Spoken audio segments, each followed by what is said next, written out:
If 2022 taught us something, is that we should be careful about how we store our crypto, that we shouldn't entrust all our funds to centralized entities, and that controlling our private keys is the only way to get rid of the counterparty risk. But critics say that self-custody is too complicated and cumbersome for most crypto users. If not done it correctly, managing your private keys could be even riskier than trusting a third-party custodian. So what is the best way to keep your crypto safe? Is self-custody really the most reliable option? In this video, we discuss the nuances of crypto storage with James Check, lead on-chain analyst at Glassnode. I'm Giovanni. On this show, we challenge the ideas that are shaping the world of crypto. The ideas will make it to the other side. This video is presented by our sponsor, Web3 Antivirus, a security solution that helps protect users from online threats and scams on the decentralized web. Basics. So what is self-custody according to you and why it is important? Sure. I mean, the concept of self-custody is essentially taking ownership of these, bearer assets. Now, when people who are brand new to the digital asset space kind of ask me this question, I think the best analog is it's like holding physical cash. It's like holding physical gold. And the reason why it's important is that it's really one of the key innovations of Bitcoin being a bearer asset, a bearer hard asset that you can actually hold outside the system.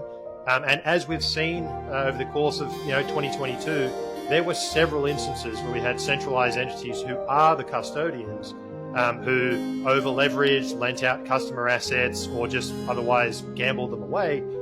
So in all of those instances, if you're not holding your own assets, then you are essentially liable. They are a liability on someone else's balance sheet.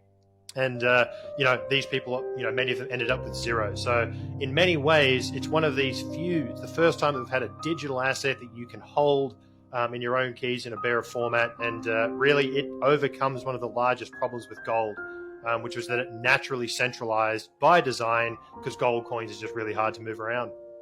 A few days ago, we saw that a Bitcoin core developer was victim of a hack in which he lost control of his Bitcoin. So he was doing self-custody and he had 3.5 million worth of Bitcoin stolen in a hack. So we don't exactly know for sure what happened, what are the details of this.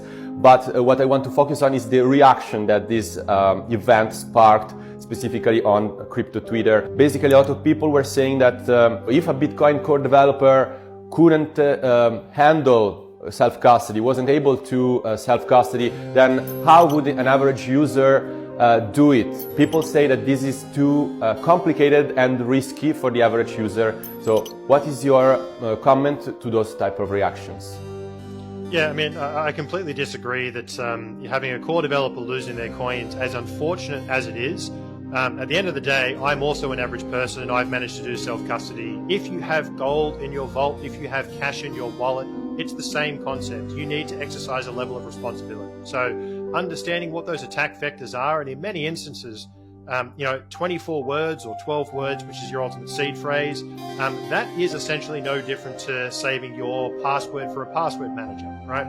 Or a password for your bank account. So it's the exact same concept. Yes, there are risks, but at the same time, we as humans, our job and what we do is assess risks. There are no solutions, only trade-offs. And the trade-off is you're removing that liability on third parties, but you have to look after a 12 or a 24-word seed phrase. OG Bitcoiner Udi Wertheimer makes a case specifically against seed phrases. He says that this list of words is very difficult to keep safe for years, and learn how to do it is also very difficult. He recommends to use custody solutions that don't require to handle the seed phrase yourself. What do you think about these statements? I think that the example he's probably alluding to is things like collaborative custody, like, Unchained and some of these companies who give you a 2 of 3 or a, 3 of 5, whatever your setup is. They can provide you with a collaborative custody solution. They're absolutely a fantastic solution. I'm glad that they exist.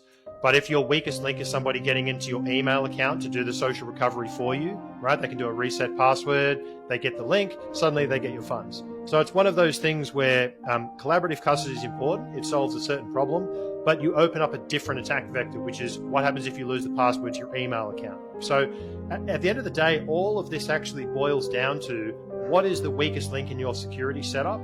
And there is no correct answer. It is a process that people need to go through. It's a personal decision at an individual level. It's the same as all privacy, all security online.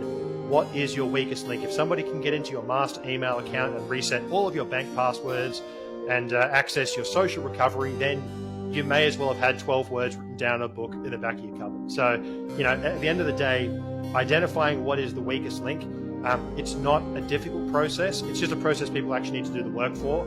And it's no different to whether you're doing social recovery or a pure self-custody type setup. At the end of the day, it comes down to education and spending the required hours to look after the wealth that you're putting into this wallet. If you're not willing to put more than 5 minutes into it, then don't put more than $5 into it. If you're willing to do 100 hours, now you can start talking about doing your significant sums of savings. So, again, everything scales with the use case. So when you talk about these weak links, what do you mean exactly? Can you give us a practical example? So let's say you have a password manager and you put your 12 words inside your password manager, and then you post your password manager's password to your Dropbox. Somebody getting into your Dropbox is the weakest link, because that is the pathway by which they will access. You kind of look at it as like a flow chart.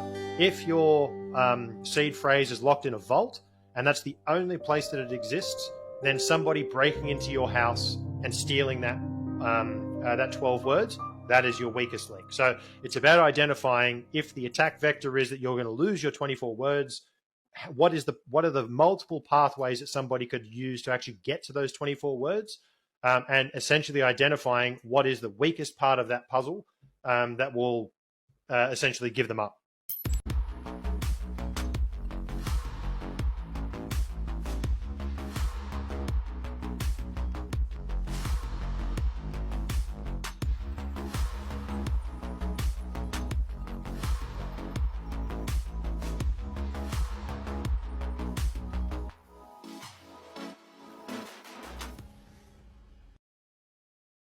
Is that different types of crypto use require different type of custody. So he makes the point that, holding your coins in a hardware wallet is a good solution if you are storing your wealth for the future, for future generations, or for the long term. But if you use your crypto for swapping NFTs 10 times per day, or for on-chain trading, then holding your crypto on such a hardware wallet is not the most user-friendly, comfortable solution. Don't you think that it depends also on the usage that you are making of that crypto?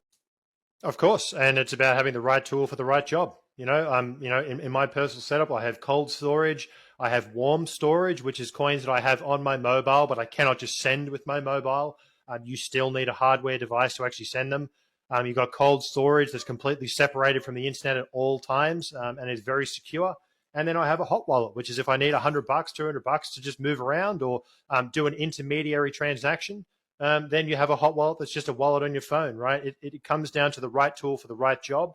And with all of these things, you have different levels of security. Wertheimer points out that third-party custodians are not always bad. For example, he makes the example of Michael Saylor. So Michael Saylor stores his crypto apparently in a third-party custodian, and he said that if he does it, then why wouldn't the average user wouldn't do it?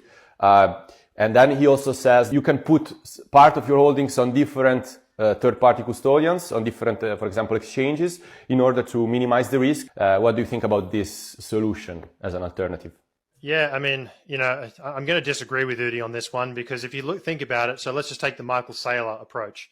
I'm quite positive that the custodial setup that Michael Saylor and MicroStrategy have, if the bill from Coinbase or whoever their custodian is, if the bill came to you and I, it would send us broke, right? The amount of money that he would be paying in order to obtain that level of custody and that whole solution, it's not feasible for the average person. So really what Udi is saying there is that people just deposit across all these exchanges. Okay, so what is the weakest link? Well, the weakest link is you now have, let's just say, for example, 5 exchanges.